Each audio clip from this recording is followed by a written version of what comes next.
Hello everyone and welcome to COM 350. I am currently in my office on campus, which is Sisliff 111. If you ever feel the need to come in during my office hours, they should be listed on the syllabus. I'm going to double check that though, because Brightspace and me don't have the best relationship. We do, however, have one where I work really hard to make it the best experience for you, and I will continue to do that this semester as well. I've been teaching this course online for over 10 years, and I've been teaching it since 2006. So for me, it pretty much sets itself up. Hopefully, it's pretty clear for you what my expectations are. We're going to be reading a lot. And I've had people tell me that they could take my class and just read my book and be able to do very, very well in the class. I've had others say that they definitely cannot only listen to the lectures or only read the book, that they need both together in order to do well. It will be up to you on which path you decide to take, but I have to be honest, my lectures do often include explanations of assignments, and you can't get by on the lectures themselves because they supplement. They don't actually just reread the book back to you. It is my job, however, to put the book information into context for you and hopefully make it relevant for you. Something that you should know is that right before right now, which is 5 o'clock on a Tuesday, I teach this class in the classroom. There are only 7 people in that classroom. I most likely will start recording my lectures in that classroom as an experiment to see if I can not have to give their lecture twice there and then come over here and give it for you.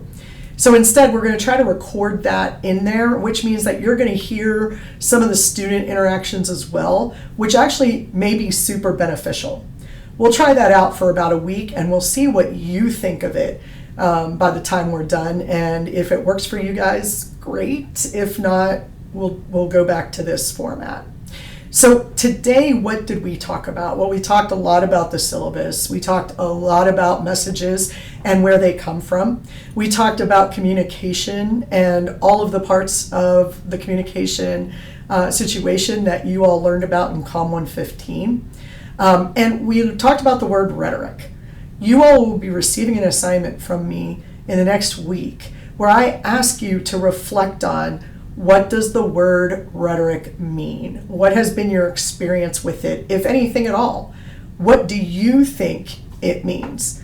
Before we dive into the adventure of finding out what it means to everybody else, I want to know what your experience level is with the word rhetoric. And for some of us, maybe you never heard it. For others, you heard it in one context and one context only. For still others, you might have taken a class where they talked about rhetoric. I want you to be able to tell me your thoughts because I like to see where you are before I teach this class. The other thing that we did in class today was we talked about sort of the timeline of what we're going to be studying. Now, I will be providing a timeline for you. It may be a sloppy picture of one or something like that. I don't have a really well formalized one yet. Maybe I should build that. Maybe that's something I should do tonight. But you will be getting some sort of visual cue for that timeline, as well as an explanation of that timeline. We will start with about 500 BCE or so, and we will come all the way through to our current time period. We will follow rhetoric in the Western world, so the Western Hemisphere only, through all of those time periods, looking at the trends and the changes over time. And we will talk about why that's relevant to communication in the 21st century. So that's what we're going to be doing in the class. If you've read your syllabus, then you know that we have 3 exams in this class.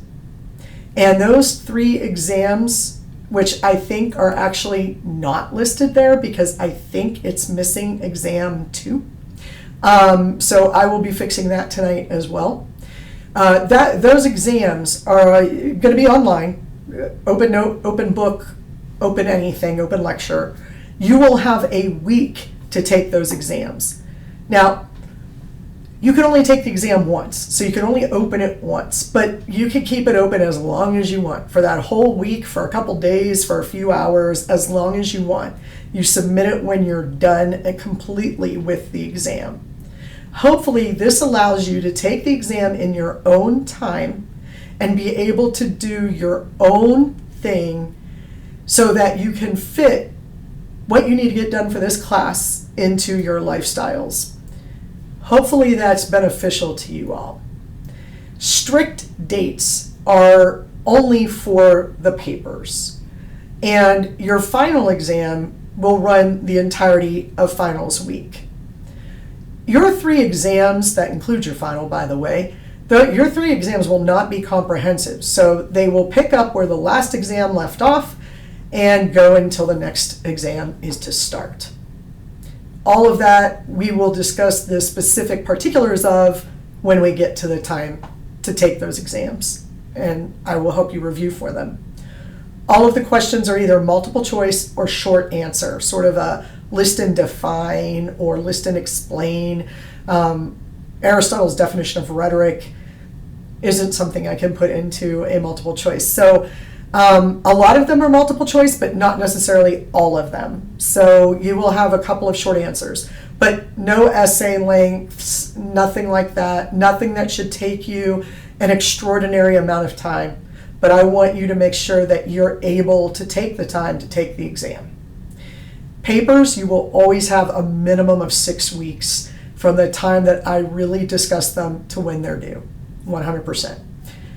And if I run late on something, I will make sure that I give it to you in the benefit form. So for example, if I say I'm going to put up an exam from, I'm picking out dates, a Monday through Friday, that exam will open up on Sunday morning or Saturday night, and we'll run through the following Saturday night or Sunday morning.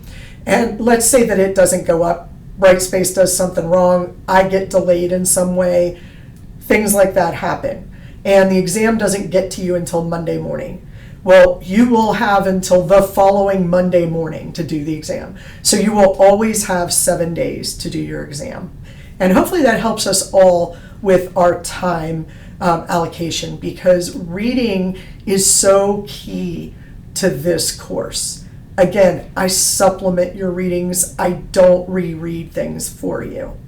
The really cool thing about this book is that in the beginning of each chapter and philosopher, it gives you an introduction where it tells you exactly what you need to know from those readings. So hopefully that will help you out. I'm sort of doing a wink, wink, nudge, nudge right now. Like, use those cues and use them to your advantage. Okay, we will talk about other assignments another time. For now, you have the syllabus, you'll be getting the timeline, you'll be getting a discussion of that timeline.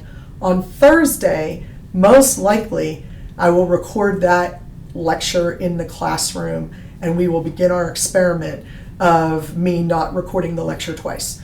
And we'll see how it goes. It may fail spectacularly, or it may be a super success. Work with me and we'll figure it out. Meanwhile, if you watch my videos, that will put you on my YouTube channel. On my YouTube channel are my lectures from previous semesters.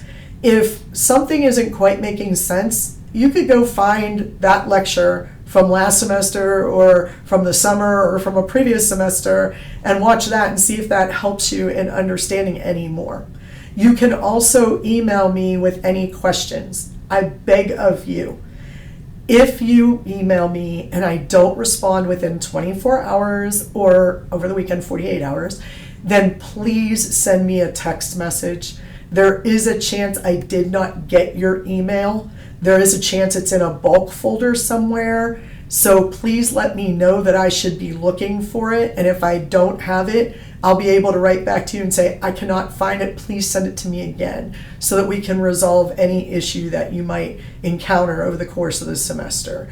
And I turn my phone off when I'm sleeping or when I'm busy, so you won't be interrupting me. This is my job. This is what I'm supposed to be doing. So hopefully that won't happen, or at least it won't happen often. Hopefully all your emails will get through and I'll respond exactly what I'm supposed to, but I'm never ignoring your email.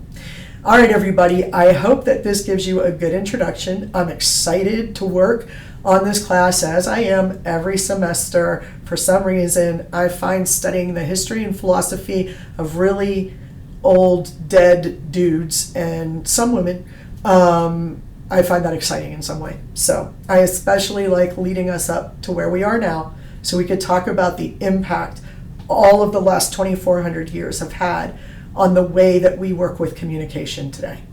So I will be seeing you Thursday in one form or another. And if you need anything, please do not hesitate to email or text. I'll see you all soon.